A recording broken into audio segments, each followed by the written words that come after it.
Welcome to Real Estate Coaching Radio, starring award-winning real estate coaches and #1 international best-selling authors, Tim and Julie Harris. This is the #1 daily radio show for realtors looking for a no BS, authentic, real-time coaching experience. What's really working in today's market, how to generate more leads, make more money, and have more time for what you love in your life. And now your hosts, Tim and Julie Harris. We are back and we've got an all new topic for you. It's going to be working with buyers. And this is something that we have been threatening to present for a number of months. And finally, we are ready to share with you some specific points on buyer pre-qualification, how to determine buyer motivation, and of course, how to get the exclusive agency signed. Julie did a lot of homework and research also in helping you guys to determine not just the motivation as far as like their emotional motivation to purchase something, but also a real drill down on the specific things to make sure that your lender is doing to pre-qualify them, which is incredibly important. And also, as a bonus, we're also going to be role-playing our buyer pre-qualification script.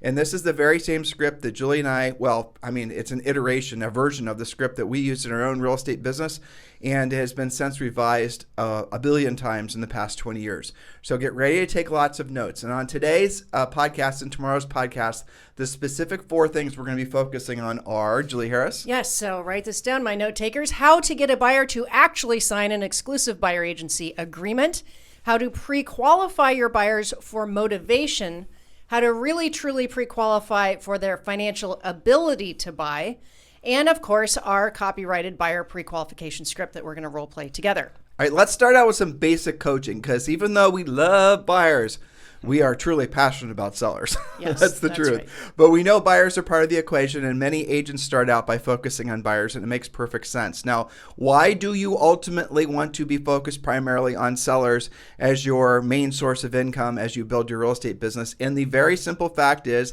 there's no such thing that of a buyer that absolutely has to buy a house. That's right. That's a fact. No buyer, I don't care who they are or how motivated they are, actually has to buy a house.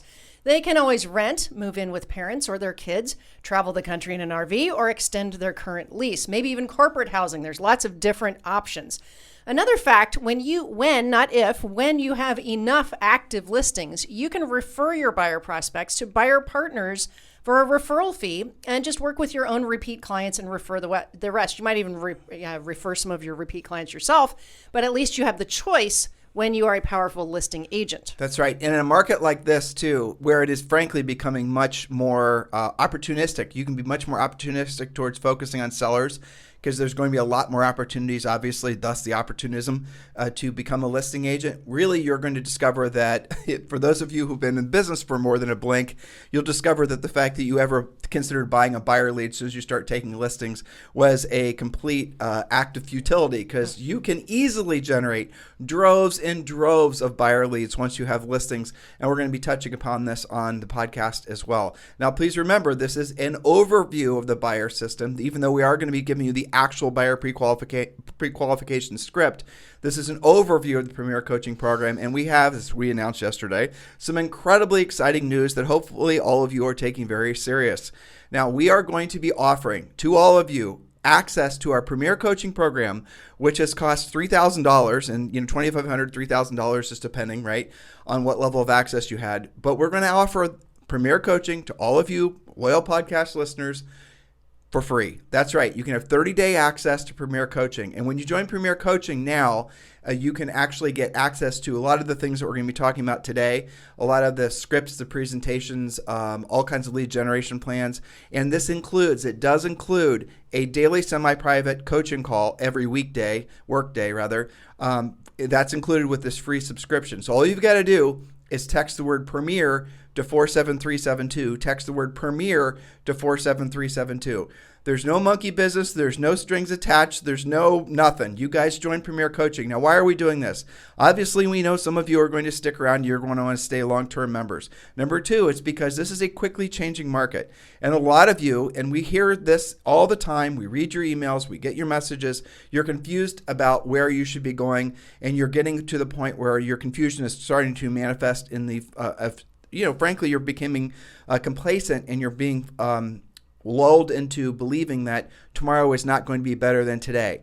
And if you think like that, in other words, if you allow yourself to start feeling fearful, you are absolutely positively headed for a very bad place. And we want to prevent that. And we know that the first 30 days of Premier Coaching is going to get you into action, is going to get you going in the right direction.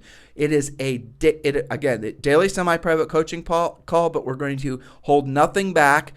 So you are going to have the exact drill down plans that we've been giving to agents for years that really helps them to turbocharge their businesses, especially in a market like this. So text the word Premier to 47372. Text the word Premier to 47372. All the details on the coaching program are there, and it's very easy for you to join the Premier Coaching Program for free. So text the word Premier to 47372.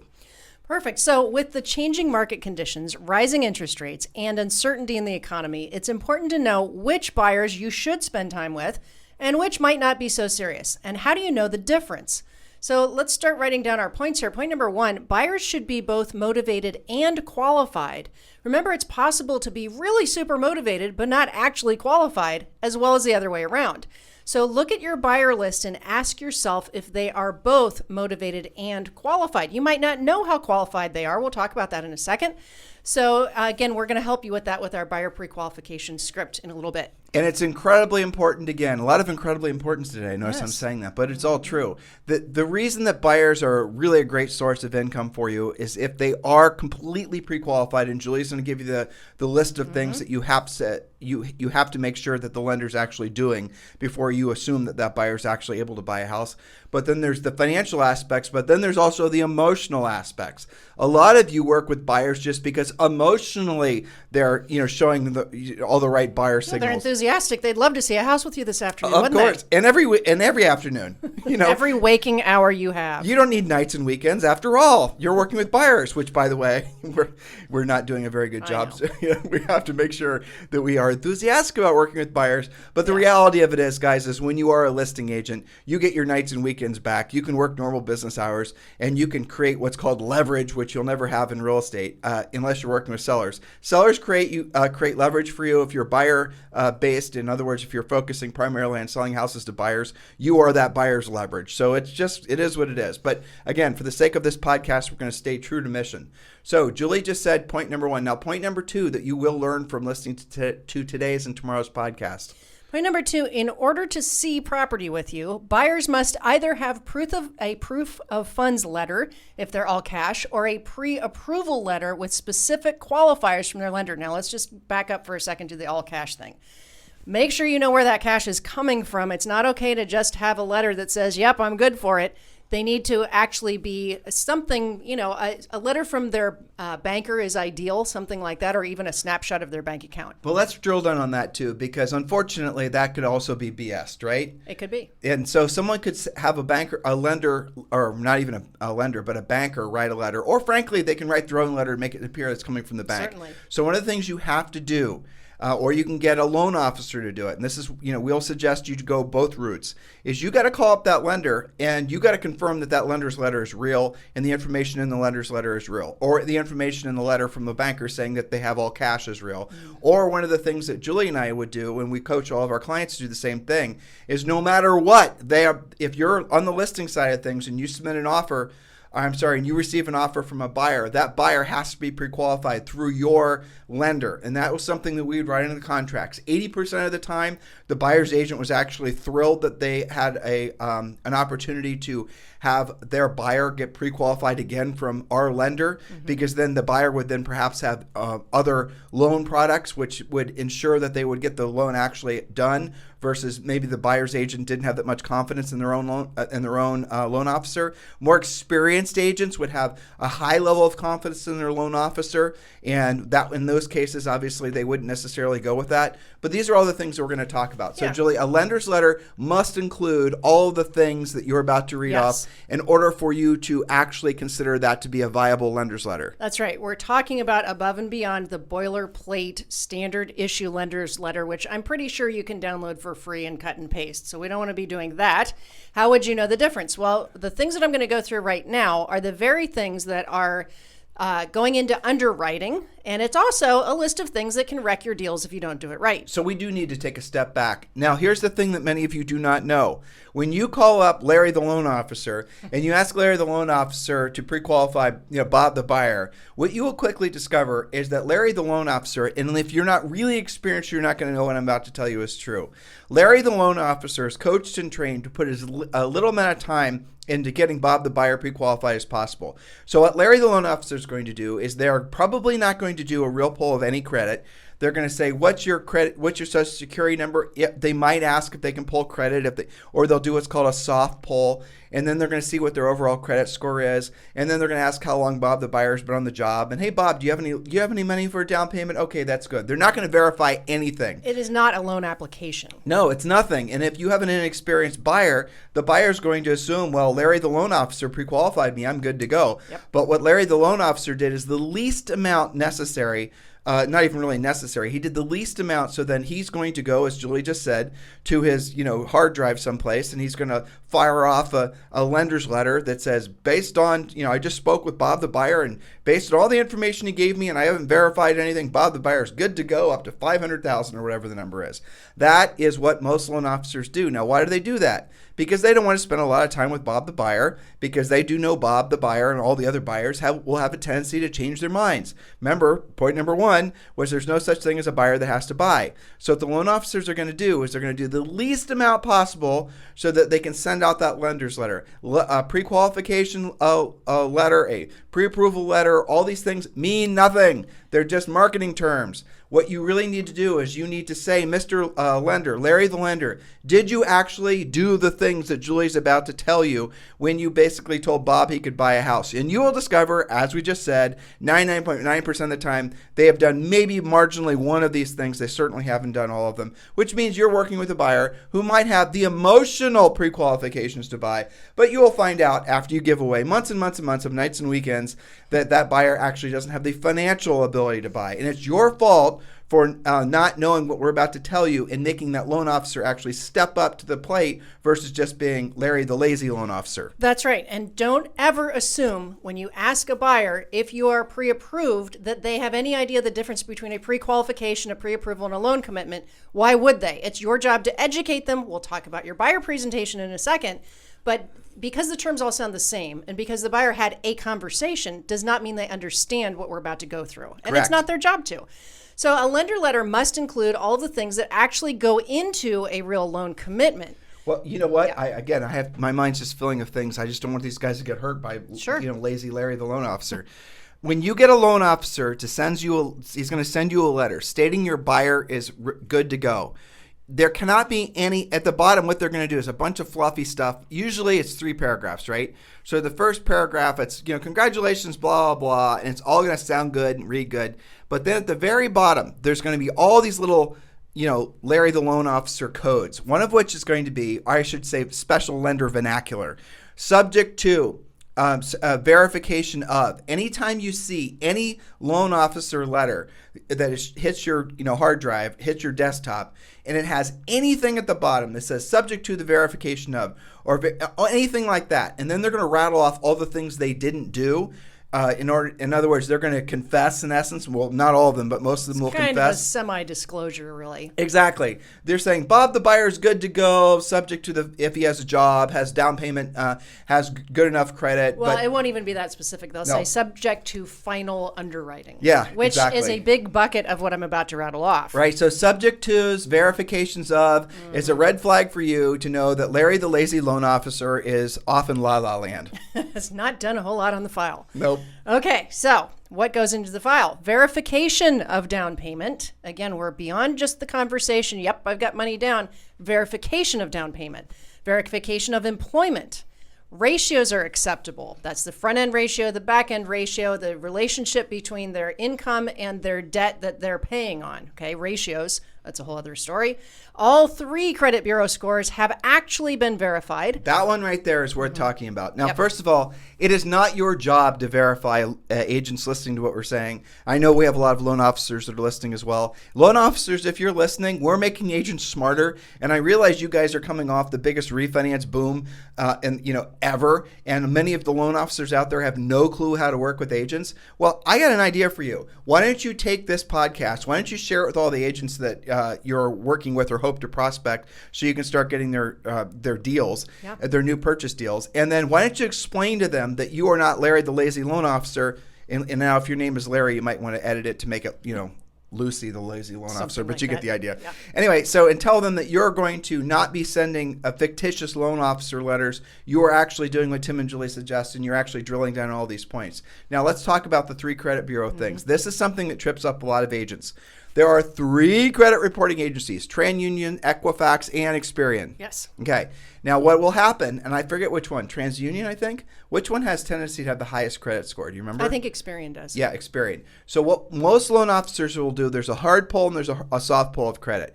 A soft pull supposedly doesn't actually adversely, it shows up in your credit that you had a soft pull, but these are loan officer terms you don't have to know. You just have to sort of know, so you can quiz your loan officers to make sure you're working with a good one. If they do a soft pull, it's only going to be of one credit reporting agency. It's not going to be of the other 2. And chances are they're only going to do a soft pull. What you want them to do is 3 credit bureaus, and they have to do hard pulls of all 3 credit reporting agencies. Now, why is that different? Because they're going to have to get something signed by the prospective borrower, giving them permission to check their credit. Now, why do I want you to do that? Because in a market like this, if your borrower is not willing to allow a loan officer to actually do a real credit check, that's not a real buyer. That's what we call a looker. Yes, so why wouldn't they allow the lender to take a look at their credit? Now, here's a couple of tips on this. It used to be that the borrower would go into the loan officer's office, sit down, and physically fill out a loan app. This is even more, easy because it's all on DocuSign. It's all digital now. So if a buyer doesn't want to do it digitally, which takes about 2 seconds to do, to DocuSign and send it back, probably an early warning sign. Now, a second tip, you can go personally, agents and loan officers, you can check your own credit. I don't suggest you doing that to your borrower because you don't have specific permission. But unless you do as a loan officer. Unless you're a loan officer and an agent. And by the way, there is a form that loan officers do have to have signed, and it allows them to legally essentially become, be your loan officer. So if none of this has been done, you need to seriously be questioning whether that's a real buyer. That's the point. Buyers have to be willing to jump through some fiery burning hoops before you give away your valuable time, because you don't get that time back. And that's time that Julie and I would frankly rather have had you working with true, really motivated buyers, and we're about to share with you our script, and or focusing on going after listings. Yes. Now, with regards to credit, you can go, or your borrower can go to Experian.com and actually pull all 3 credit scores and reports on their own. I think it costs like $37, or you can do like a cheap membership for the whole year. You do that for us. I do it all the time. Julie's addicted to it. But what's the? It's a game for me. What's the system you use for that? How do you go to each of them individually? If you go to Experian.com, Experian will allow you to pull all 3 and compare them on the same screen. And then you can click and go deeper and take a look at, maybe something's outdated, or maybe it shouldn't be on your credit report. You can deal with all credit issues through Experian.com. So that might be that's a great thing to be having your borrowers do, and have them print out the reports. Especially early on. And have them then give that to the loan officers, or, have it in the file so that they're prepared for it. Because a lot of times with lender overlays, and a lender overlay is essentially an added set of rules that the lenders are putting on top of whatever the normal standards are to get a loan. And what lenders are going to do, the easy button for them in times like this, frankly, when they're starting to worry about people's job stability and the economy, is they increase their mandatory or the minimum credit scoring requirements. Now, what they'll do is they'll take all 3 credit reporting agencies' numbers, and then in most cases they'll average them. So if you have a really good Equifax number, for example, but then you have the 2 other numbers, and this is when we've helped you guys through these problems over the years, what will almost always happen is there's going to be some sort of derogatory credit on one of the bureaus, and the other 2 don't reflect it. But the one with the crappy credit, or the one with the lower number, is going to bring the other 2 numbers down, and it's going to make it for that borrower who doesn't qualify.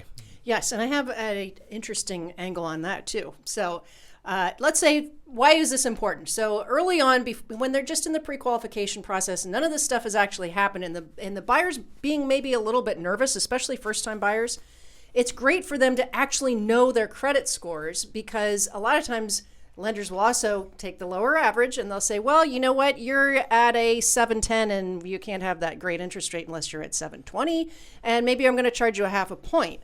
So you can go to Experian, I think it's called Experian 8 or something like that. And if you attach your utility bills to Experian and you've got them on auto draft, that alone, which I think it takes about 10 minutes to do, will raise a credit score. I think they say between 8 and 15 points. So what if you're right on that cusp between, maybe the lender overlay says it's got to be 725 instead of 720. You can do that one simple thing, and most people do have their utilities on auto draft, which will instantly raise your credit. I mean, it takes like 48 hours to raise it by 8 or 15 points. And also, guys, sometimes you'll see loan officers, God bless you, loan officers, we love you.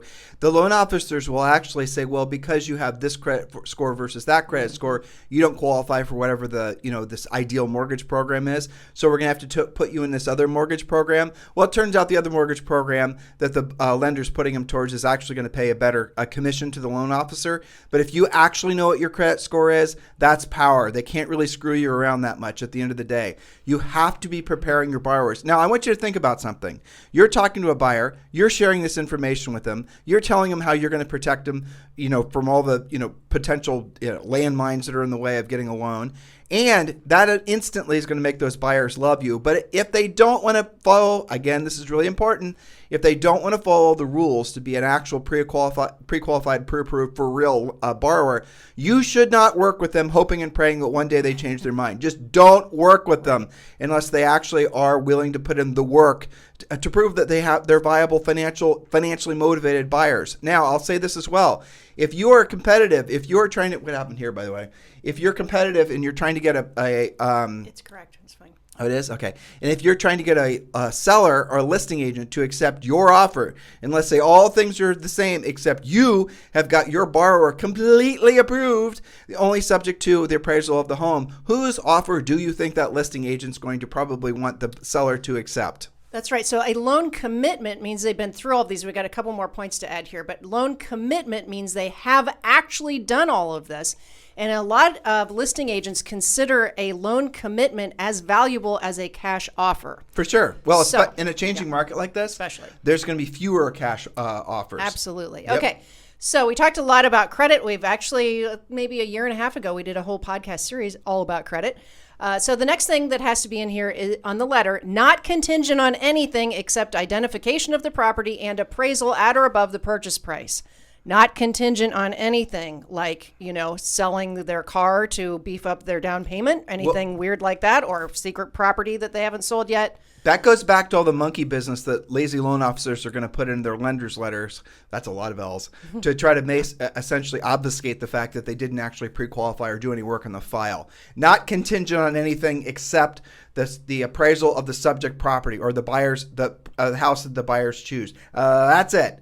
If your lender is not putting in the work and not getting your buyers to the point where all they have to do is put a toe into the end zone and they win the game, then that is A, not very good loan officer, or B, not very motivated buyer. In both cases, you need to hit the next button. Next point, Julie. Next one. This sounds funny, but purchaser is a U.S. citizen. Usually that comes out on the loan application because they have to give either a passport or a driver's license. In certain markets, this really is a significant issue, and it would come out on that bottom part of the lender letter subject to proof of identification or something like that. Now, no, you're in some, obviously, green card holders and all the rest of it. You're going to want to work with a loan officer that knows how to work with, obviously, non-U.S. They know citizens. What to do. Right, and there's lots of non-U.S. citizens who buy houses in the United States. It's a pretty normal thing. But I have had that come up on underwriting with clients before where everything else was okay, but they have this little glitch in their citizenship. Okay, so next, pre-approved to purchase at the price they're in contract for. Now, what does that mean? How many of you are working with buyers who are carrying around, or you have in your file, their lender letter that you've had for 90 days? Meanwhile, interest rates have gone up almost 2 points. Meanwhile, prices have gone up. So they're pre-approved or loan committed to purchase at the price you've actually got them in contract for, or at a certain price that the lender has said they're able to go up to. Some of that gets outdated. Remember, we have to do that. So get to point number 3 and let's get to the Prequal Script. Okay, so that was all about your lender letters. If it doesn't include that, I don't know what you're doing. And the dance that the buyers do with this is, I'll do that when you find me the right house. That's not somebody that you want to be taking around. We have sample actual acceptable lender letters on Premier Coaching. If you guys, and we're going to update all those right now. So the newest version of what the lenders should be providing to your prospective borrowers and buyers, that's going to be downloadable so you can actually see what we're talking about and understand. And again, if you want to join Premier Coaching, you can join for 30 days for free. Why all of you wouldn't instantly do that is beyond me. Text the word Premier to 47372. Text the word Premier to 47372. Remember, message and data rates may apply. Point number 3, and then we're going to have fun with the buyer pre-qualification script. That's right. Point number 3. Your buyers must be non-combative and what we call coachable by you. Meet and present your buyer presentation. That's right. You get a buyer presentation in coaching, educating them on market conditions as well as what they should expect from you. If after that presentation, they still want to do things like lowball or look before they're pre-approved, they may not be serious. Your goal of the buyer presentation is to get the buyers to sign an exclusive buyer agency agreement. You have to use the Harris buyer presentation to explain to them why they would want to work with you exclusively. For example, what are your unique selling propositions? Some of you guys don't get that signed because you never did a buyer presentation. Why would they sign that with you? Now, here's where the reason this is all relevant. Many of you are buyer's agents because you are used to having a more social experience in working with buyers. Buyers, generally speaking, do not really put you through the ringer as far as qualifying you to work with them to open doors and, be their buyer's agent, right? It's not working with buyers, as Julius has said, is a social experience. It's more of a getting to know you, friendly, just, it's kind of fun. Working with sellers requires skills, and there's a huge difference. But here's what's happening in the marketplace. Working with buyers is going to require skills, not the same skills as working with sellers, but pretty much the same level of skill. And that's what the buyer presentation is all about. Some seller is going to choose you over another prospective listing agent based on what's called your USPs, unique selling propositions. In other words, why would I list my house with you versus somebody else? Again, we're leaving this market where basically sellers weren't to be that choosy who they're going to list with because they knew the house would sell itself, even if it was overpriced, even if it was in bad condition and bad location. And by the way, that's still pretty much going on. But we're moving away from that marketplace, and we're going to enter into a marketplace where sellers are going to be much more particular, of course. Well, the same thing is happening with buyers. And here's another thing that's potentially going to happen. In many of the marketplaces around the country, it is very realistic that you're going to have to start explaining to the buyer why they should be paying your buyer's agent commission. In other words, buyer's agent commission will no longer be an automatic entitlement to the real estate transaction. Now, do we think buyer agent commissions are going to go away? No, we do not. We do think buyer agent commissions are going to stay a part of the transaction. We do think that it's still going to be paid mostly by the seller. But what's going to happen is you're going to have to write, it already is basically in the listing contract, but you're going to have to start writing into the purchase contract that the listing or the seller will pay up to X% towards the buyer's agent's commission. And what you're going to have to do is explain to that buyer why they are, in essence, obligating themselves to pay your buyer's agent commission. So you right now are expecting whatever you're expecting working with a buyer, 2%, 3%, 1%, whatever your number happens to be, right? We're not suggesting commissions, but here's the reality of it. It's stated in the MLS. You know what you're going to get if you sell that house.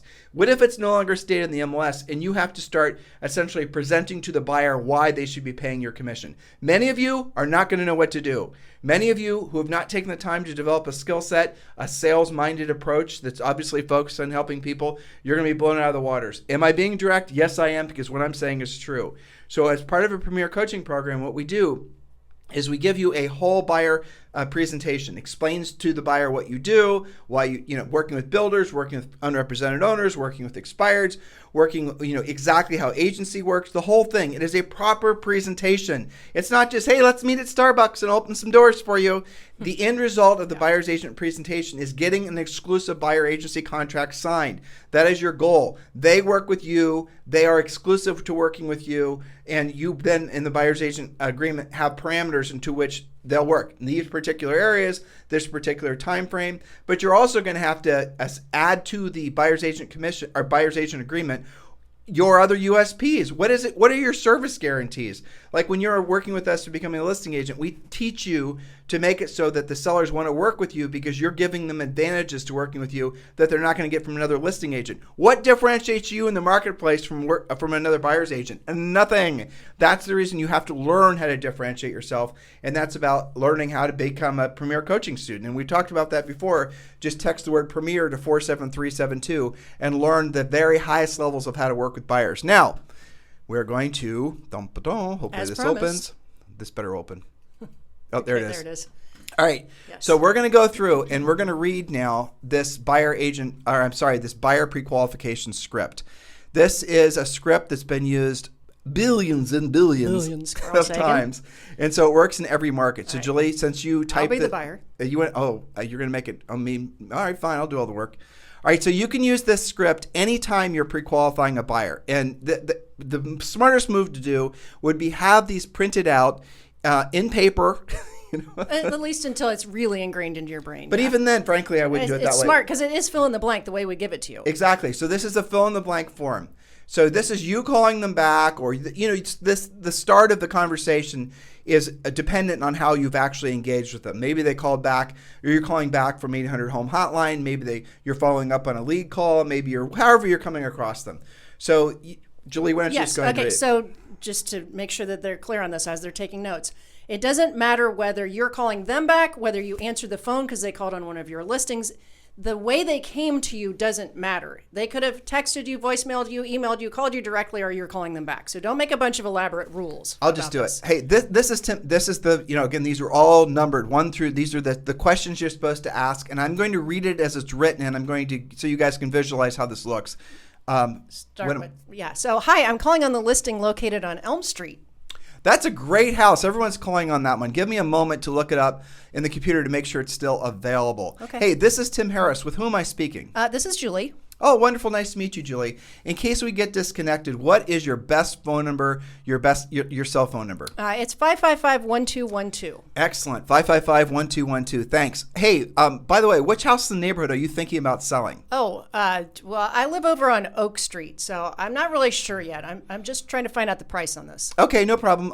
I'm almost found that one. But just so that I'm clear, would you be selling the house on Oak Street before you'd be purchasing your next house? Well, I don't have to, but I might want to. It just depends on pricing, and I'm just getting started here. Okay, perfect. I appreciate that. So you said you're just getting started. Mm-hmm. How long have you been looking for a home? Off and on, maybe about 6 months. We go to open houses and stuff like that. Okay, cool. Get it. 6 months. So I assume because you're calling me directly that you're not working with another real estate agent. Nope, I don't think so. I mean, we talk to open house agents, but that's it. Okay, good. So you said you've been looking for about 6 months. Mm-hmm. Interesting. Ideally, what do you want in your next home? It's got to be a 3-bedroom. We have to have 2 baths. We'd love to have a great backyard. And, we'd really like to stay in the school district. Have you seen any homes that you've liked in the time you've been looking? They've all sold underneath us, so yeah, but they're all gone now. But you have seen some places you've liked, right? Yeah, sure. Okay, good. So, what did you like about the property? Like, what was the last one that you liked? We fell in love with this one that we just lost. It had the most beautiful backyard, and it was in just our kids can walk to school from that area. Great. And so what school district were you thinking about? It's the ABC school district. Oh, ABC. That's an excellent one. Yeah, our kids go there too. So just so that I'm clear, you're looking for a home that's in the ABC school district that your kids can walk to school. And you said you found a home that you liked, but it sold relatively quick. What was the price on that one? It was $550. Okay, so the reason it didn't work out was because somebody purchased it quicker than you had an opportunity to? That's right. It was practically in contract by the time we saw it. Okay, I appreciate that. Happens a lot, obviously. So let me ask you, if I were to show you a home that fits all your needs, this is the home you've been looking for, on a scale of 1 to 10, with 10 meaning that you would absolutely immediately buy the house, where would you rate yourself? Probably a 7, I think, right now. 7, congratulations. So what would it take to move you to a 10? Well, I'd have to know that there was a house out there that we liked well enough in our price range that could keep us in the school district. Okay, I understand completely. I appreciate that. So what was the price on that Elm Street again? Oh, I'm sorry. It was $499.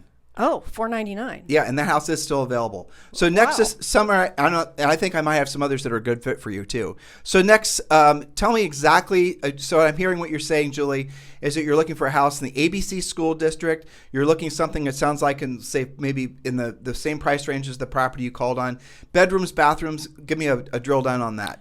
3 bedrooms, 2 baths, ideally a 2-car garage, and a really killer backyard would make us happy. Okay, perfect. When you mean killer backyard, like what are you describing? Fenced-in backyard, certain size? I mean, we've got 2 big dogs and a bunch of kids and just some privacy and safety, maybe in the back of a cul-de-sac or something like that. I understand completely. That sounds wonderful. So what's the name of the lender that you've been pre-approved with? It's Larry Smith.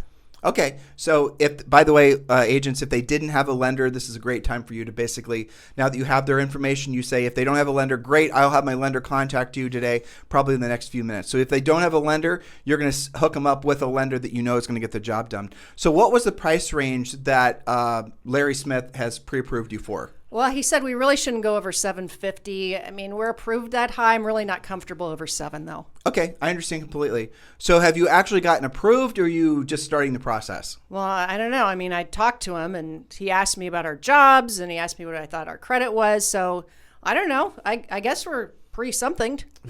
Pre-something, I understand. Well, do you remember signing a loan application?